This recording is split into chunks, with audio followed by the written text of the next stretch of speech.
آج ہم آپ کو ایک بہادر اور شجاع جوان کے بارے میں بتانے جا رہے ہیں جس نے 150 نوجوانوں کے ساتھ لاہور پر حملہ کرنے والے دشمن کو دم دبا کر بھاگنے پر مجبور کر دیا۔ اس نوجوان کا نام میجر راجہ عزیز بھٹی تھا۔ ان کو دنیا میں محافظ لاہور کے نام سے یاد کیا جاتا ہے۔ میجر راجہ عزیز بھٹی کی پیدائش 16 اگست 1928 کو ہانگ کانگ میں ہوئی۔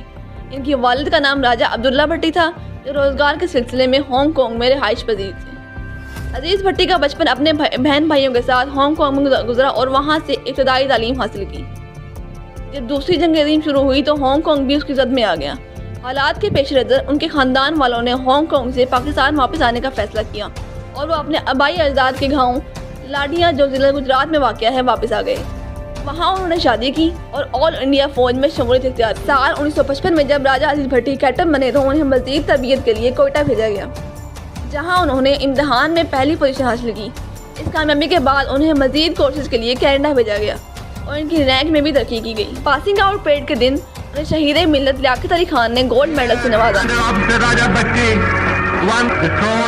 وقت کا پہیہ چلتا رہا اور 1965 کا ضلع سال آ گیا۔ ایک روز راجہ عزیز بھٹی اپنے اہل خانہ کے ساتھ چھٹیوں پر وقت گزار رہے تھے۔ ایک دن اگست کی صبح انہیں اچانک ایک پیغام ملا جس میں چھٹیاں منسوخ ہونے کی خبر تھی۔ میجر راجہ عزیز بھٹی کے بچے بھی ان کی طرح بہادر تھے اور انہوں نے پوچھا، پاپا کیا جنگ ہونے والی ہے؟ عزیز بھٹی نے ہمیشہ کی طرح حقیقت کا سامنا کیا اور کہا، لگتا ہے اب جنگ ہو کر رہے گی۔ دشمن نے 6 ستمبر کو رات کے اندھیرے میں پاکستان پر حملہ کر دیا، مگر دشمن کو یہ خبر نہ تھی کہ ان کا مقابلہ میجر عزیز بھٹی جیسے عظیم سپاہی سے ہے۔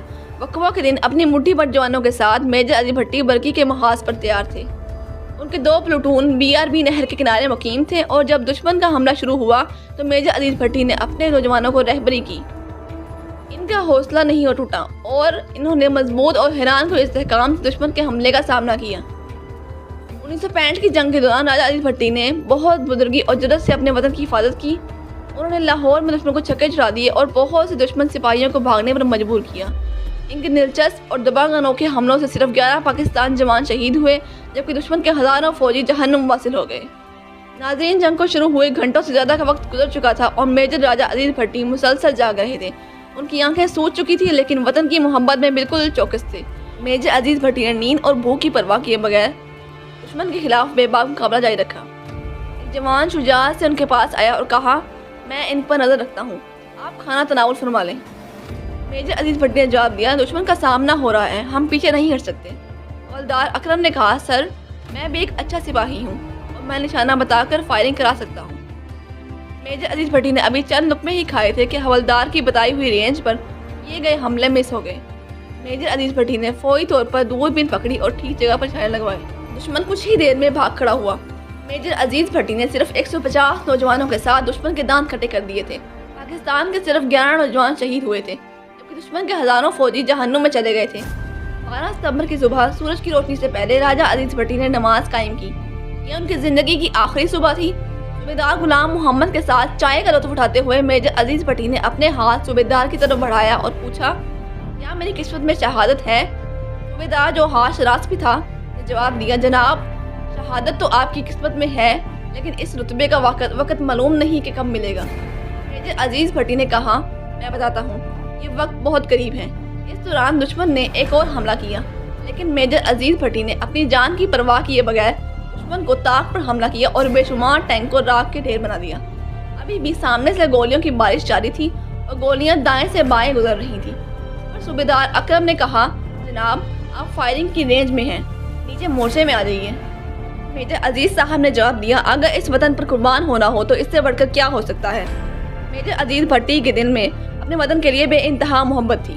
انہوں نے اپنے ہموار اور دلیرانہ مزاج سے دشمن کے خلاف جنگ جاری رکھی۔ اس دوران دشمن آپ کو دیکھ چکا تھا اور بھارتی توپچی نے ٹینک کا رخ آپ کی جانب کیا۔ انہوں نے دوبارہ حملہ کروانے کے لیے دوربین اٹھائی ہی تھی کہ ٹینک کا جلتا ہوا گولا آپ کے سینے اور جا لگا اور اس طرح فرد شناسی اور شجاعت کے پیکر پاکستان کا عظیم سپاہی شہید ہو گیا۔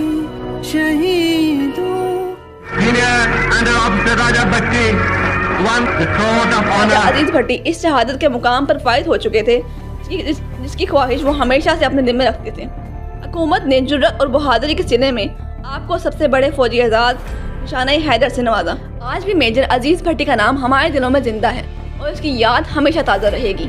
ان کی شہادت کا دن 12 ستمبر تھا، جب وہ لاہور کی حفاظت کے لیے جاگ رہے تھے اور دشمنی فائرنگ کا جواب دے رہے تھے۔ یہ ایک خوبصورت اور دلچسپ واقعہ ہے جو ہمیں ہمارے قوم کے جوانوں کو اسلامی تاریخ کے بہادر ہیروز کے بارے میں بتانے کا موقع فراہم کرتا ہے۔ میجر عزیز بھٹی کی شہادت ہمارے ملک کے لیے قیمتی ہے اور ہمیں ان کی یاد کو ہمیشہ تازہ رکھنا چاہیے۔ پاکستان زندہ باد۔